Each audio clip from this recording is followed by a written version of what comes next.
hoping you could educate me. When Baker, George threw the foul on Baker, that was their 8th foul. Why were you guys not shooting free throws? I'll be honest, I don't know. I mean, I thought we should have as well, but when I asked, I didn't get an answer. To start the second half, it looked like the emphasis was to attack their bigs. And you guys seemed to do that very well, just the ball. We got some point-blank looks, and it just wouldn't go down, and it's unfortunate. And some of it was they were double-teaming Yolanda, and at times they got her tied up. At other times, I think she was worried about the double team and didn't take it as strong as she normally does. You know, you look at the consistency that kid shot all season long, and it's unfortunate that the first half the ball wasn't falling the way that it did all season long.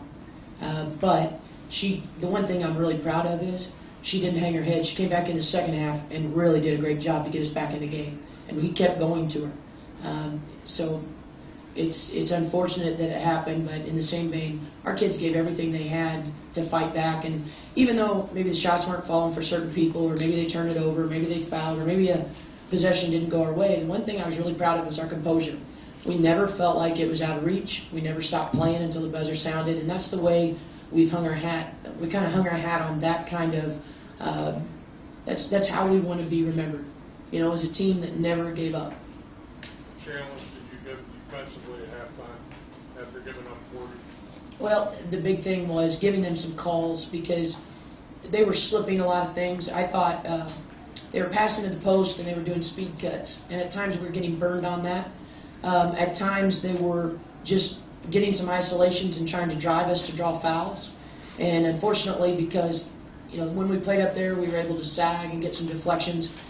They did the smart thing. They started cutting with that sagging man so that she had to stay with the defense. And when that happened, they were able to get some shots, draw some fouls that didn't happen up there. But they're an incredibly tough team to guard, and that's why they put so many points on the board all season. They've got a lot of talent on that team. But I thought the second half, and especially late, we even trapped a little bit, and I thought that caused a little bit of havoc, enough to get some turnovers, to get some possessions back.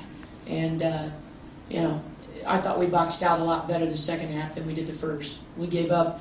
It said only 3 at halftime. It felt like 6 because they were so painful to watch, because they were point-blank putbacks. Did you get an answer? Bradford, they called her for fouls within a couple seconds of each other in the first half, and then they switched it to, I believe. Did Julio? Was that just an error, or did they review it? They're not going to review that. That's not a reviewable play.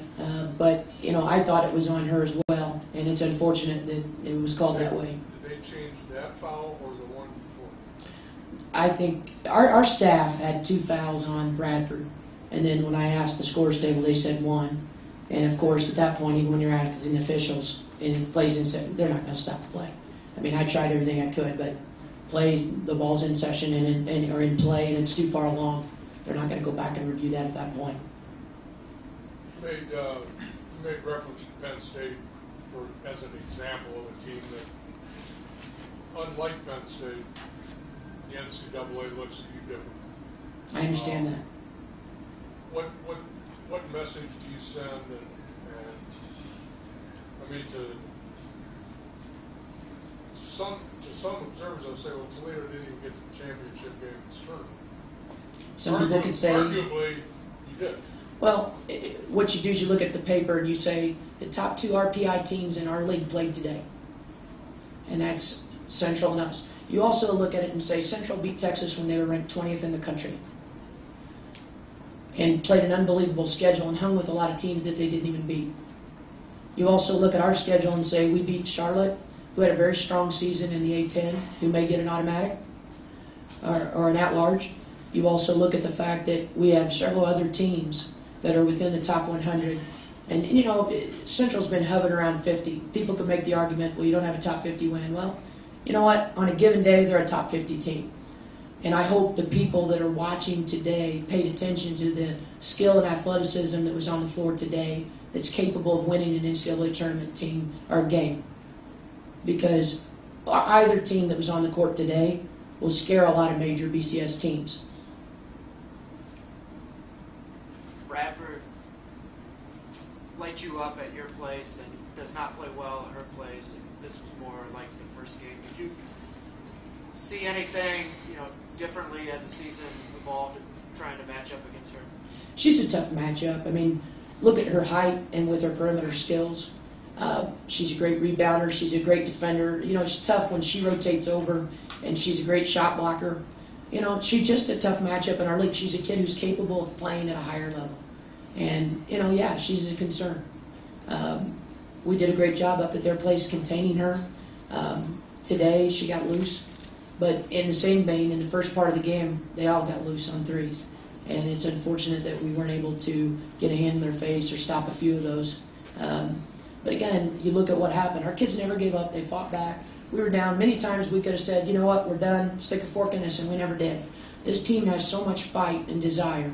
And the chemistry that they have is why they've had the season they've had. They get along so well. They care about each other so much. They just don't want to give up on each other. And they didn't until the buzzer sounded. Thank you. Thanks.